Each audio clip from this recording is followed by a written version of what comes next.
Lori here. And Lori. And together we are Lori Squared. You gotta Hey. do the, you missed the clip. I know, I'm preoccupied. What are you preoccupied with over there? Well, I found this best eye jokes humor. And there was one here that says, we're terrible, I can't even do it. I can't tell a joke, I gotta look at it. It says, no one cornier than I am. That's funny. Yeah. Ha ha. You got one better than that? I actually do. You ready for it? I'm ready. What did the right eye say to the left eye?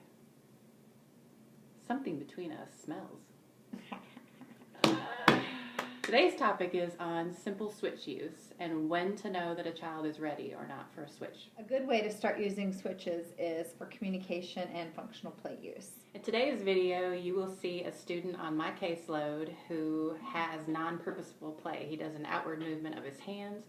We are trying to get him used to doing a simple downward motion, and so you will see some suggestions given. The toggle switch is another way if a child doesn't have that downward motion, and you're going to see that illustrated in the second video clip that we have with Heather Bradford. So one of the most common problems that you'll see sometimes with switch use is banging on the switch. You'll see this today in the video with my student Corbin. He just continually bangs on the switch. Some of the reasons for this might be they're bored, they just like the way it feels as they bang, or sometimes it's just they need attention from an adult, and that's the way they're gaining it.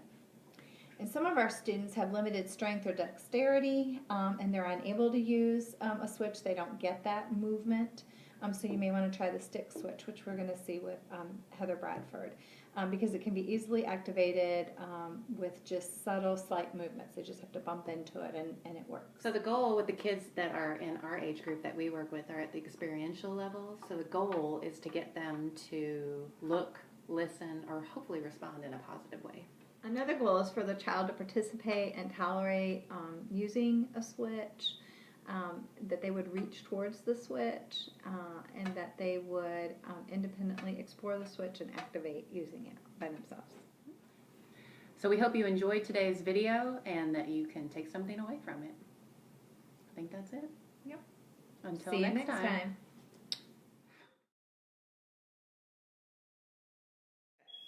All right, hey everybody, this is Corbin. Say hi, Corbin. Hi. Corbin is 2, getting ready to turn 3 in July, and so we have been working on some tabletop work. And as you can see, Corbin kind of does this outward motion with his hands. We wanted to start working on a switch with him, so we've been trying to get this downward motion. But just to give a demonstration of what he does with toys on the tray, he'll look, but he still kind of pushes them off. Even toys that are sectioned to his tray have been hard because he has such a powerful, now he's holding here, which is good, and playing. So this has been kind of a challenge for him. To try and introduce the switch has been challenging due to this motion. So one thing that I came up with was, this is a product by TFH. It's a company that specializes in making toys for special needs kids. It's heavy, so it kind of gives that weight needed to stabilize it on the tray for him and would give him that downward motion. Not doing as much as the outward movement as he's been doing. There you go, good. Oh, that was a good one, good, good.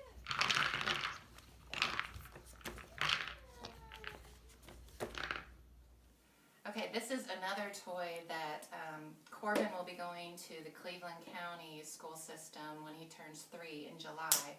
And in meeting with these teachers in their AT department, they showed me another toy, simply made out of PVC pipe, pretty easy. They also told me you can put sand in the bottom to kind of weigh it down for kids. I think this was a pineapple juice container. I put some of the red laser tape on it just for something to look at. Now all I have in there is some confetti that's just nice to look at, and then we're going to add some sounds and lights eventually. But this is another type of device to give him that downward. I've added some bells in there.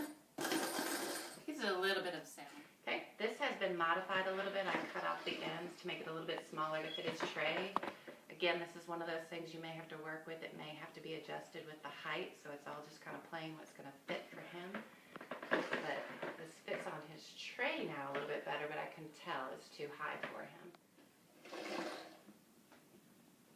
I have two different very simple switches right here. One's smooth and one's bumpy. I typically tend to try and give them a choice. He's 2, so we still want him making developmental,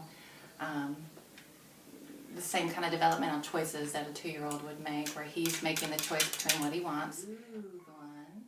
That's smooth. Ooh, and there's bumpy. So it seems like he's really liking the smooth one today because he keeps going back to that one. So I'm going to give him time to explore it. It's got that good motion right now. He chose the smooth one. Okay, so the next thing is, this is called the Power Select. It has 2 outlets. It's fairly simple to use. You plug in whatever it is you're wanting to use. So in this case, it's the Christmas lights.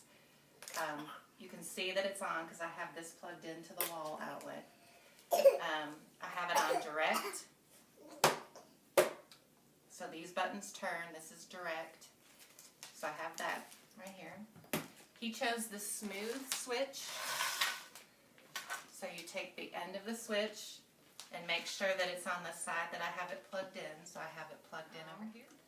I just have lights out so he can look at them. I'm going to play with it just so he knows where they are.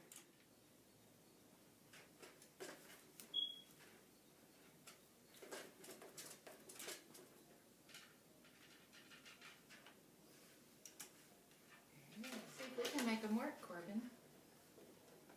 It's all you.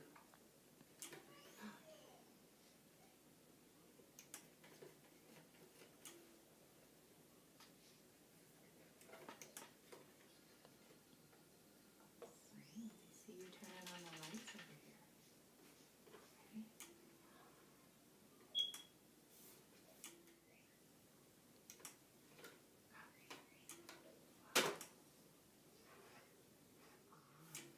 There they are. So we've moved it to a different side just to play with the side, see what he does. He's looking at him a lot more over here. Fun. And this is something you just kind of play with over time, because right now he's really rough on it. This is something we will work on. Alright, so this is another toy by Enabling Devices. This is the Elmo doll. He comes with batteries in the back. He has 2 cords. One is for English, one is for Spanish. But this is a device that you would use with a switch where you don't need anything else other than what it comes with. So we are going to plug in the switch. We turn Elmo on. There you go.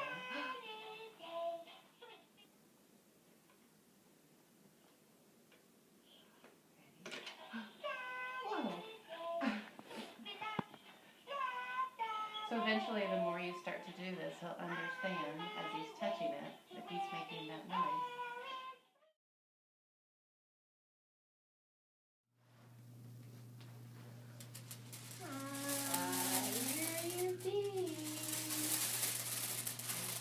Where are they? Let's move your head. Where are they? Huh? Oh. Yay!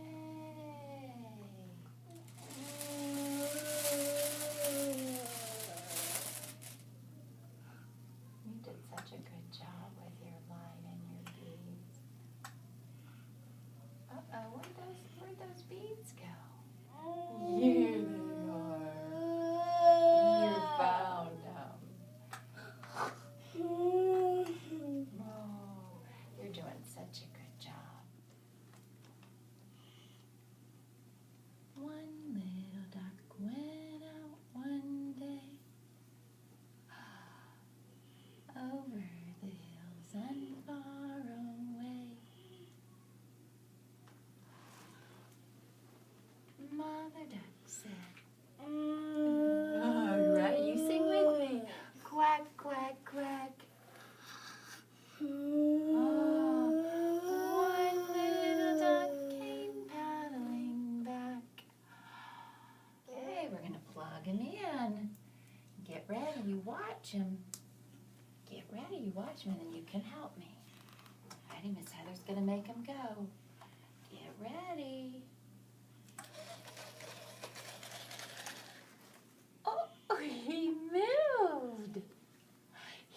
said, do you want to help me? I see you're getting ready.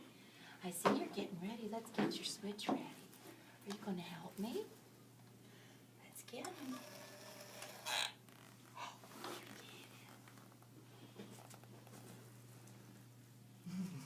Yeah, I know.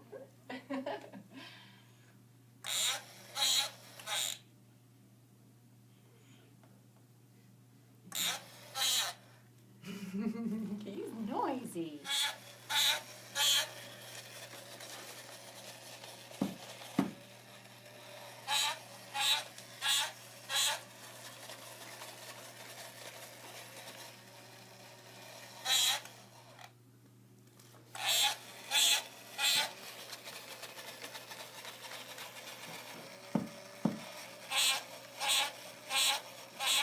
Oh, he almost got you.